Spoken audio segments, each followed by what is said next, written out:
To learn about the off-grid lifestyle and to be inspired to live your dreams, click subscribe so you don't miss anything. Hit the bell notification. So this morning's been interesting on the off-grid property.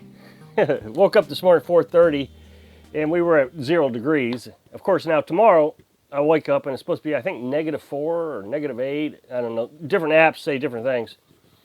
But again, little sticks like this, well, this may be a little too small, really do a fine job keeping this little tiny house warm.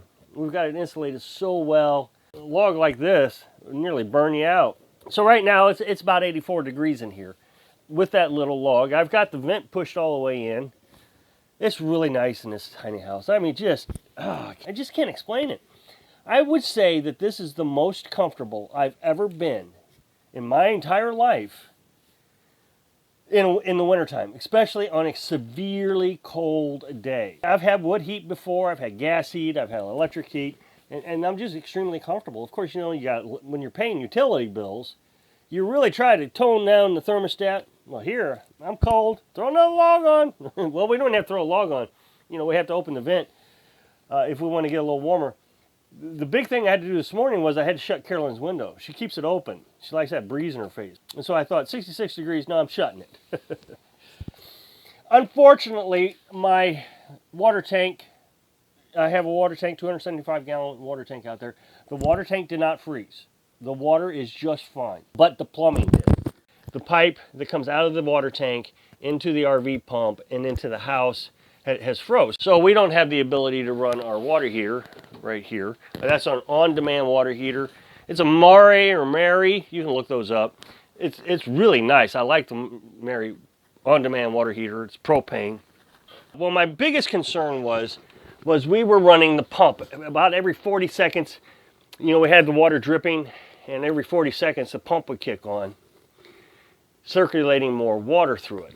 And it does pretty good. It keeps it warm. We did good right up to, I think, about 5 degrees yesterday. Well, last night, I got up, threw a piece of wood in, and I checked the drip, and there was no water. The pump wasn't pumping. So I immediately assumed we burned up the pump, because if the pump was running and froze up while it was running, then the motor would have just burned up. But it didn't. This morning I went out there with a 250-watt little electric heater and the generator, and I heated the pump up, and it started, it ran. So the pump's fine. It's only a $30 pump, and I have a backup one, just in case it did break. I always keep a backup pump. But I think what has happened is the plumbing coming out of the tank and into the pump has froze. I could go in there and thaw it out, but that means I got to open it up, which means all this cold temperature will go in there, and then it would freeze the tank. And I don't want to freeze the tank. I want to keep the tank thawed out, because on Friday it's supposed to get up 32 degrees. So on Friday I'll open it up, I'll thaw out the pipe, and we'll have water again. So that means that we are completely out of water, and we can't leave the house because it's about 6 inches of snow right now. So I would, you know, here's our farewell. This is probably the last video you'll ever see. No, of course not. I have backup plans. That's just the way I work. I do not allow myself not to have the essentials. I want to go for long periods of time and have backup plans. If this fails, what happens here? After I finally gave up on the idea that the pump wasn't going to thaw out, I went out to the well and I turned it on. The well has to be ran off the generator. It pulls too much energy for the solar panels, well, actually the inverter. So it pulls too much energy.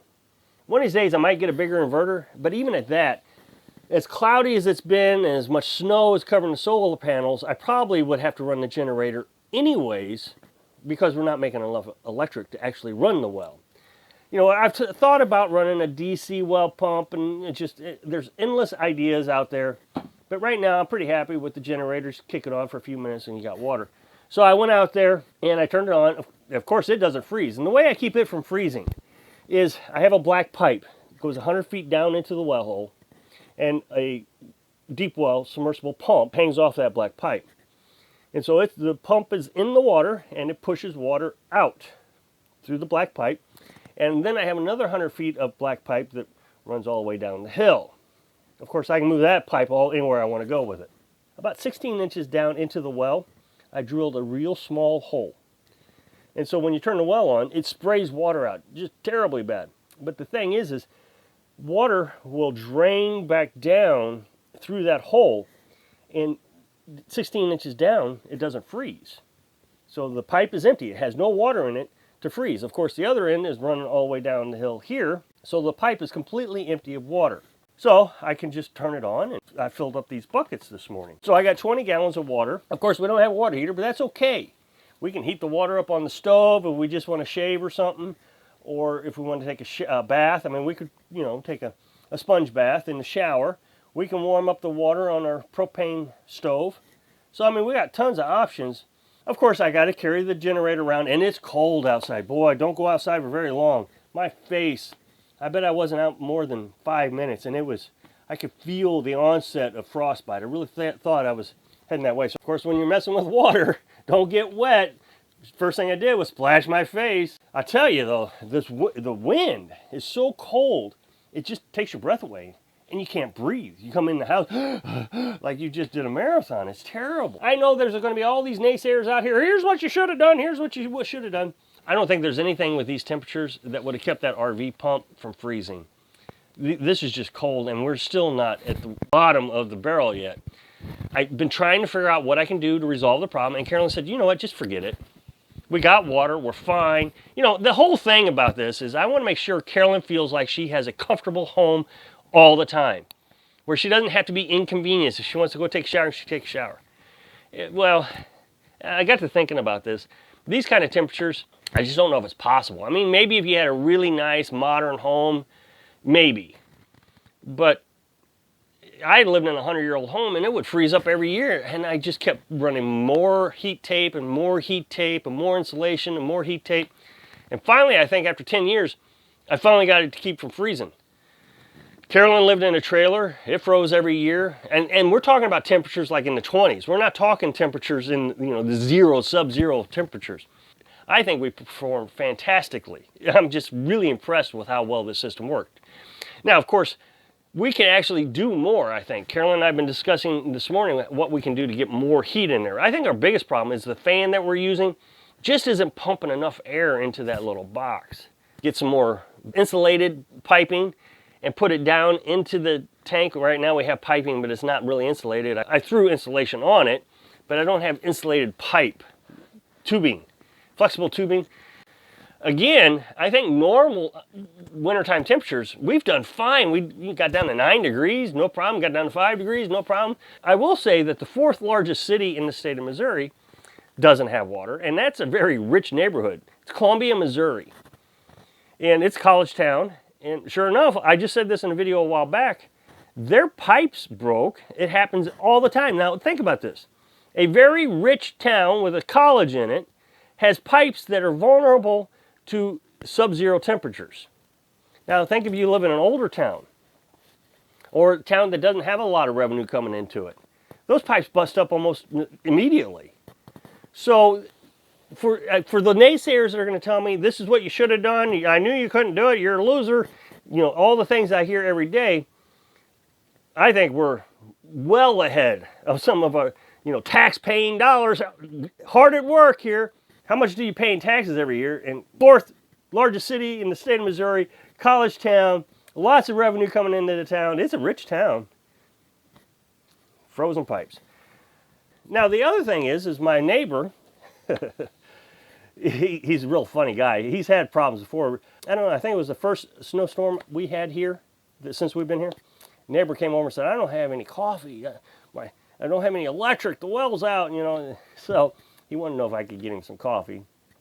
We use a little percolator, camp stove percolator. We put it on our camp stove and make coffee. So I was able to give him some coffee. He was all excited. And he says, I'm going to steal those solar panels. Of course, he has no idea what he's talking about. He doesn't know anything about them. I tried to explain to him, but he doesn't know. I mean, you charge batteries. Well, how do you make, electricity for the house? He came over again today. He saw me out there with the water hose. And he says, you got water. He says, can I get some of that? So, I mean, it was no big deal. His well has frozen. Now, I know that the naysayers are going to tell me, you should put a light bulb down in there. Of course, I got to run the generator to power the light bulb, or I got to run it off batteries. And right now, the batteries are struggling because it's so cold that it's drained, sapping the batteries, just like in your car. The reason I bring up the light bulb is because he said he has a light bulb in his well house, and it still froze. So this time when I told my neighbor that we could get him some water, he says, man, I hate you. Seems like you have a better situation than I do all the time. We are in better shape than the people in the 4th largest city in the state of Missouri. A rich city on top of that. So the point of this video really boils down to is I feel like I can do a better job taking care of myself than all the governments and the power companies and all these people that people think I should be using. Of course, we don't have a water heater. I mean, that's just, think about it. I don't have a water heater. That's my only problem today. Not a bad problem to have. So I hope I can inspire you to find your freedom and independence. Thanks for watching.